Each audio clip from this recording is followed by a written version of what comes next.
Kenaikan PPN itu 12%. Menurut saya kalau dia sudah putuskan ya dijalankan. Tapi sharing dengan ini itu diharap pemerintah terbuka kepada rakyat bahwa perusahaan sejumlah pengusaha yang telah menjadi kaya raya di sini itu tidak usah diganggu, tetapi dievaluasi jumlah keuntungannya. Maka dari situ saja kita bisa tahu. Tapi jangan cuma jumlah keuntungannya, berapa kredit banknya. Ya, nanti diusik-usik berapa keuntungan, dia bilang, "Enggak, saya tutup ini, saya pulang." Banknya kena, bank itu kena. Ya, banknya kena, karyawan nganggur. Maka pembicaraan yang lebih intelek ini, lebih terbuka, lebih bermartabat, menghormati pengusaha, dikumpullah itu. Jangan masing-masingnya ada 9 naga lah, ada 12 naga, ada 100 naga. Jangan. Samakan aja. Perlakukan pengusaha itu sama.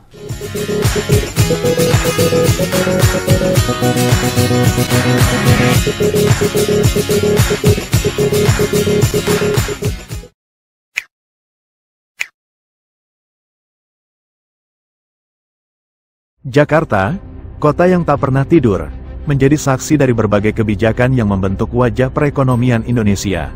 Salah satu isu yang tengah menjadi sorotan adalah kebijakan pajak terbaru yang akan berlaku pada awal tahun depan. Dr. John Palinggi, seorang praktisi ekonomi dan pengusaha berpengalaman, menyuarakan pentingnya asas keadilan dalam penerapan pajak. Ia menekankan bahwa sistem pajak harus memberikan keseimbangan bagi seluruh lapisan masyarakat. Kenaikan pajak pertambahan nilai menjadi 12% menjadi perhatian khusus. Menurut Dr. John Palinggi, yang juga Ketua Umum Asosiasi Rekanan Pengadaan Barang dan Distributor Indonesia, Ardin, kebijakan ini harus disertai transparansi dan pengawasan ketat.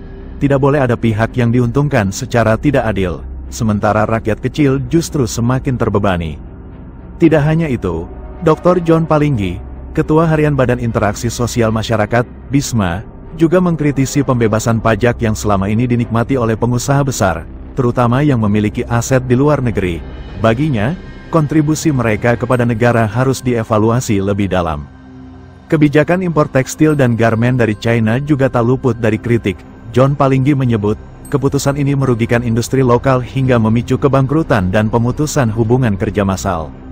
Solusi yang ditawarkan John Palinggi, pengusaha yang mendapatkan award APEC Business Travel bebas visa kunjungan ke 19 negara di Asia Pasifik ini, adalah digitalisasi sistem perpajakan. Dengan teknologi modern, celah untuk korupsi dapat diminimalisir. Hal ini menjadi langkah penting untuk mengembalikan kepercayaan masyarakat. Berikut lebih lengkap paparan gamblang dan kritis membangun dari John Palinggi ketika diwawancarai di kantornya yang tertata apik di dekat Bundaran Hotel Indonesia. Iya, saya sebetulnya kalau kalian tanya bagaimana pengamat, saya tidak hanya pengamat tapi praktisi ekonomi, menjadi pengusaha 45 tahun tanpa cacat. Itu basisnya dulu. Sehingga saya secara intensif hari lepas hari, bulan demi bulan, tahun demi tahun, saya amati perkembangan negara sambil dengan sabar mengembangkan usaha saya tanpa cacat. Tapi bagaimanapun juga, sebelaku pengusaha, saya tidak bisa melepaskan diri dari menempatkan diri untuk selalu memiliki kesetiaan bagi negara, kesetiaan bagi pemerintah melalui presiden, dan sambil melihat ancaman-ancaman dan bahaya strategis yang bisa merontokkan segala program itu. Dan secara intensif dari dulu saya ikuti terus itu. Dengan data-data yang konkret. Sehingga pada akhirnya menjelang kelanjutan daripada pemerintahan Bapak Presiden Prabowo, saya bukan menggurui Bapak Presiden atau mencela sesuatu yang telah terjadi, tidak. Saya memberi masukan agar dari masukan itu mungkin ada yang bermanfaat bagi pemerintah, bagi para pelaksana di bawah presiden. Karena Presiden sudah menggariskan, kita harus melayani rakyat dan kita harus berbuat yang terbaik dari yang terbaik. Maka dasar itulah sebagai konsekuensi dari pernyataan itu, saya sebagai rakyat tentu berkewajiban memberi masukan tanpa harus mengorek-ngorek sampah yang telah terjadi di mana-mana. Masukan saya sangat dipenuhi dengan etiket baik. Saya tidak seperti orang lain yang marah-marah sambil juga mencaci maki di seluruh antero bumi ini. Tidak. Saya dengan kesadaran bahwa saya harus memberikan masukan. Ya, bahwa dipakai nanti itu urusan kedua. Tapi sebagai warga negara dan sebagai pendukung dan sebagai juga yang sangat hormat pada semua presiden yang ada, saya wajib memberikan itu. Dan saya berikan ini, saya terlalu lama menyimpan berbagai data. Dan mungkin itu berguna. Saya tidak akan koyak kekurangan sana sini sekian. Enggak. Saya hanya memberikan berbagai masukan. Nah, yang terkait dengan kehebohan soal pajak. Kenaikan pajak yang berlaku tanggal 1 Januari nanti. Kalau nggak salah itu pajak penjualan kan.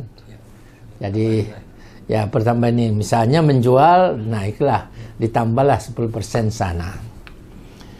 Prinsip dasarnya itu adalah semua warga negara memiliki kewajiban untuk membayar pajak.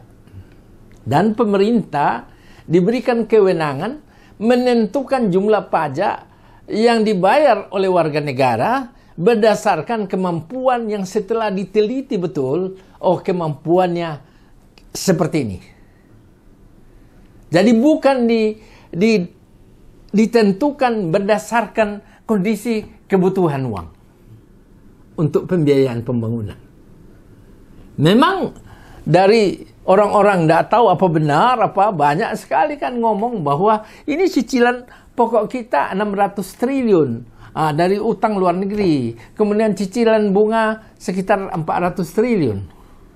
Saya tidak tertarik itu. Biarkanlah Menteri Keuangan yang mengolah itu. Yang saya hanya ini ingin sampaikan bahwa kita warga negara wajib membayar pajak. Pertanyaannya adalah, sudahkah selama ini dilakukan dengan prinsip-prinsip asas keadilan? Sudahkah?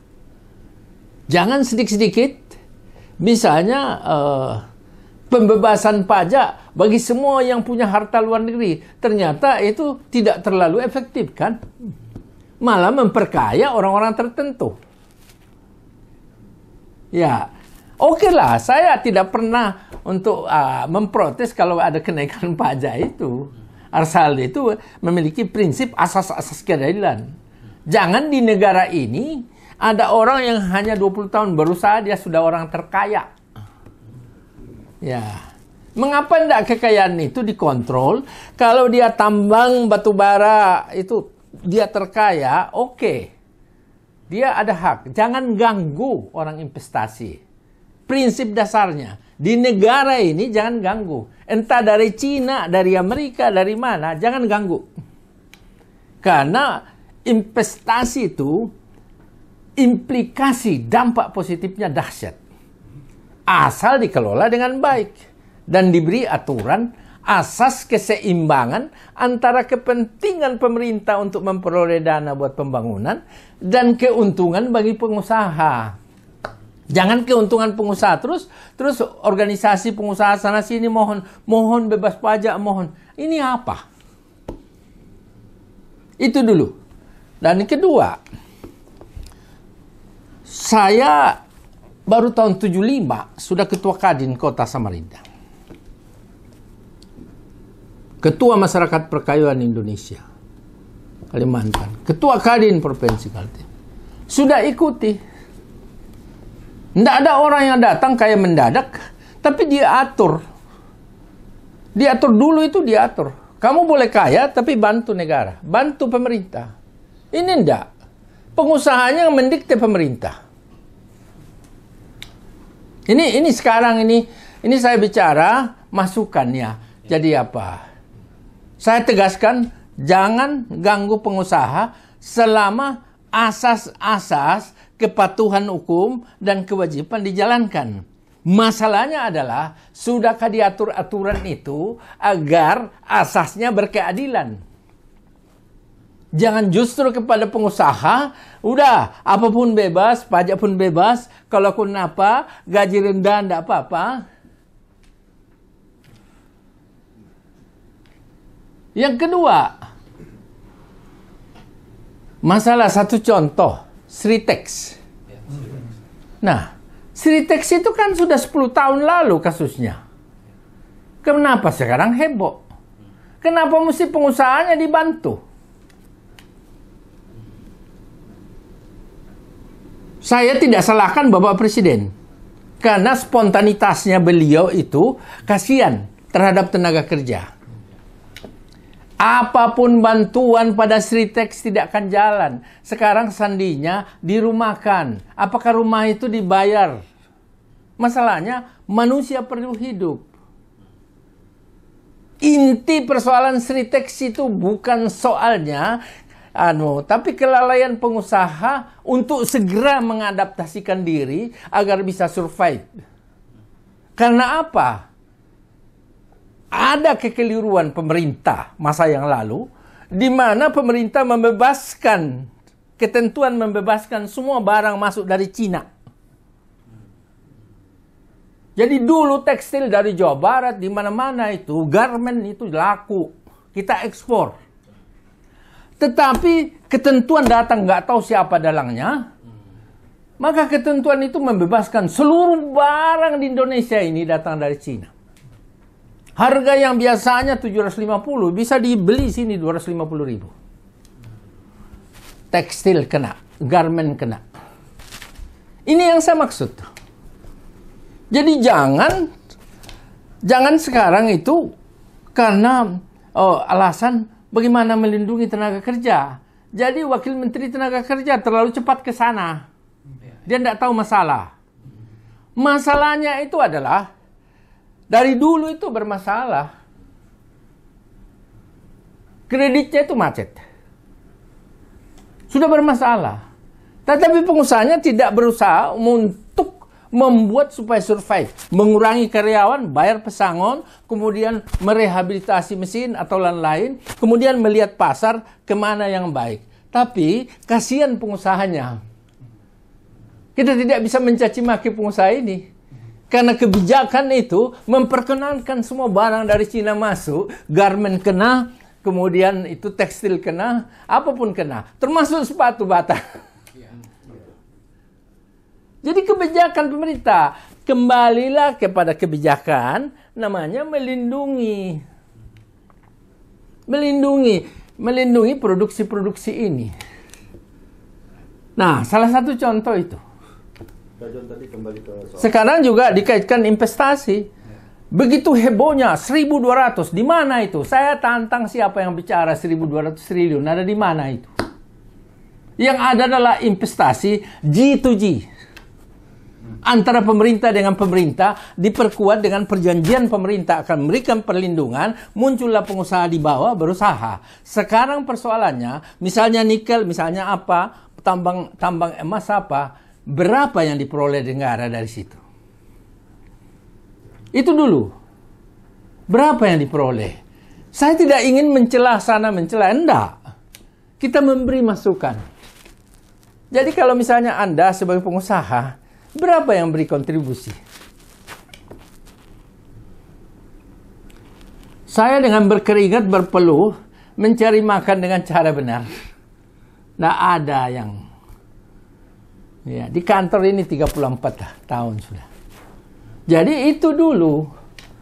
Keributan asal ada perusahaan yang mau tutup. Kasihan karyawannya. Di balik itu, jangan sampai pengusahanya berusaha mempilotkan diri, orang lain korban, semua supplier, tetap memang dia punya rencana untuk tidak mau bayar pajak, bayar uang bank, pinjaman bank. Ya. Tapi kembali ke soal pajak tadi. Ya. Tadi kan bilang bahwa yang penting artinya setuju dengan 12% itu, yang penting. Saya tidak bicara setuju. Kalau perhitungan pemerintah sudah sampai pada seperti itu, ya tentu dijalankan. Ya, saya tidak pada posisi setuju atau tidak setuju. Tidak. Ada asas keadilan tadi ya. Ya, asas keadilan.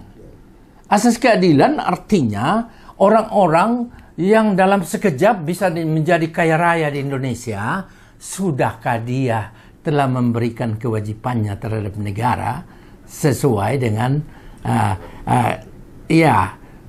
besarnya dia peroleh keuntungan itu.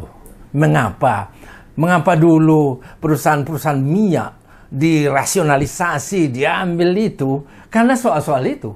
Dia untung sendiri, tak tahu negara bangkrut sendiri. Dulu ada 250 pengusaha dikumpul oleh presiden dulu supaya membantu negara. Ya kenapa tidak dikumpul ini mereka? Kenapa sendiri-sendiri, maju sendiri-sendiri, menjadi koneksi? Ada lagi orang yang luka parah. Ya pengusaha luka parah, dia bilang saya ini terkaya sekarang. Padahal banknya aja tidak karu-karuan. Saya tidak usah sebutlah itu. Jadi yang dituntut dari kewajiban dari pengusaha itu seperti apa kira-kira? Yang dituntut adalah pemerintah membuat aturan yang ketat bahwa setiap kau menambang di sini, kontribusi bagi negara harus kalau alokasi berapa, sehingga keseimbangan antara untung dan kontribusi bagi negara yang digunakan untuk pembiayaan untuk kesejahteraan rakyat itu bisa diperoleh secara adil. Itu. Jangan dibiarkan mereka kaya, nanti satu-satu orang mendekati pengusaha ini, tolong bagi dong saham. Jadi Pak John, kenaikan PPN 12% itu menurut Bapak harus juga dibarengi dengan evaluasi dari pemerintah begitu Pak ya? Terhadap pajak-pajak semua ini begitu Pak ya? Enggak, kenaikan PPN itu 12%. Menurut saya kalau dia sudah putuskan ya dijalankan. Tapi sharing dengan ini itu diharap pemerintah terbuka kepada rakyat bahwa perusahaan sejumlah pengusaha yang telah menjadi kaya raya di sini itu tidak usah diganggu, tetapi dievaluasi jumlah keuntungannya. Maka dari situ saja kita bisa tahu. Tapi jangan cuma jumlah keuntungannya, berapa kredit banknya. Ya. Nanti diusik-usik berapa keuntungan, dia bilang enggak, saya tutup ini, saya pulang. Banknya kena. Bank itu kena. Ya, banknya kena, karyawan nganggur. Maka pembicaraan yang lebih intelek ini, lebih terbuka, lebih bermartabat, menghormati pengusaha, dikumpullah itu. Jangan masing-masingnya ada 9 naga lah, ada 12 naga, ada 100 naga. Jangan. Samakan aja. Perlakukan pengusaha itu sama. Ya tentu evaluasi terhadap penghasilan pajak itu kan ada yang bilang bisa memperoleh 80 triliun. Menurut saya ini kan bagian terkecil aja sebetulnya. Ya, yang paling mendasar adalah kendalikan pembinaan dan perolehan pajak dengan sistem digital sehingga tidak ada lagi celah-celah untuk ini. Hati rakyat itu luka. Kalau pegawai-pegawai kantor pajak itu kedapatan ditangkap KPK, ngemplang pajak, memperkaya diri, luka. Dan itulah yang membuat masyarakat tidak mau bayar pajak. Ya. Luka. Jadi clear and clean. Petugas internal pajak itu, Kementerian Keuangan itu harus mereka miliki. Pada saat ketahuan, maka itu yang melunturkan, mengerupsi animo masyarakat membayar pajak. Wah, kalau begitu saya bayar pajak ini ternyata dikorupsi oleh petugas pajak. Ternyata dulu bayar pajak untuk dana pembangunan, ternyata dikorupsi, melaksanakan aja proyek dikorupsi.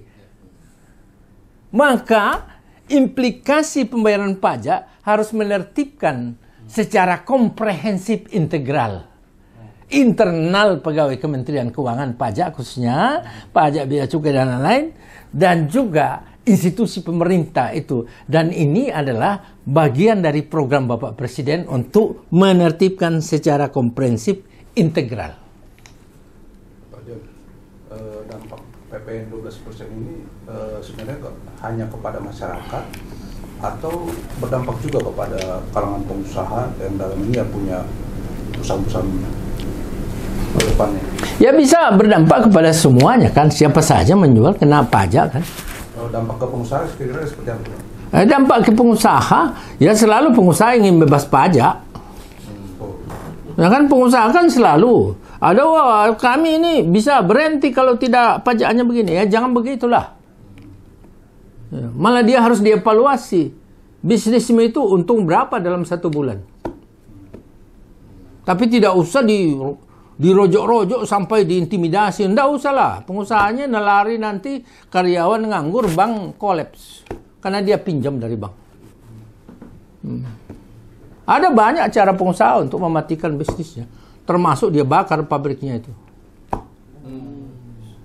Dia dapat asuransi, dia pergi. Jadi ya saya tegaskan agar peraturan yang terkait pajak coba direview, diperbaiki sehingga masyarakat merasa bayar pajak itu apa, ada jaminan bahwa itu jatuh kepada mendukung rencana pembangunan nasional terkait dengan rencana Bapak Presiden untuk mensejahterakan rakyat. Tapi pada satu sisi itu harus dievaluasi level pengusaha besar, menengah, kecil dan mikro itu sudah harus dievaluasi. Beda perlakuannya. Maka kontribusi itu bukan merata. Kayak penentuan upah minimal regional itu dipukul rata dari karyawan pengusaha besar, menengah, kecil sampai karyawan yang pinggir jalan itu sama UMR-nya di Jakarta 5,4 juta. Lah apa bisa bayar yang lain? Maka kebodohan yang terjadi di UMR penentuan upah minimal regional, dihentikanlah kebodohan itu. Ditentukan berdasarkan ranking-ranking jenis usaha dan besarnya usaha. Ya, mengapa terjadi keributan soal upah UMR? Karena yang mewakili organisasi pengusaha itu bukan tidak punya karyawan. Mereka tidak berpikir secara komprehensif. Kalau ada suatu keributan upah ini, bagaimana mengatasi? Enggak punya, karena dia bukan pengusaha. Pengusaha pinggir jalan menjadi mewakili di sana. Ya susah lah. Kejadian-kejadian penggunaan pajak, korupsi keuangan di internal Dirjen Pajak itu kan itu sudah juga pernah terjadi, di mana hilangnya 26 triliun dari kas negara sesuai pemeriksaan Badan Pemeriksa Keuangan 2006 tuh. Ya, caranya adalah mestinya pengusaha bayar 300 miliar, maka ada 2 orang di situ. Ya, ada kode M sekarang. Itu kalau tidak salah di DPR. Kemudian ada Gayus 1 kan. Ini yang instrumen ke bawah datangin.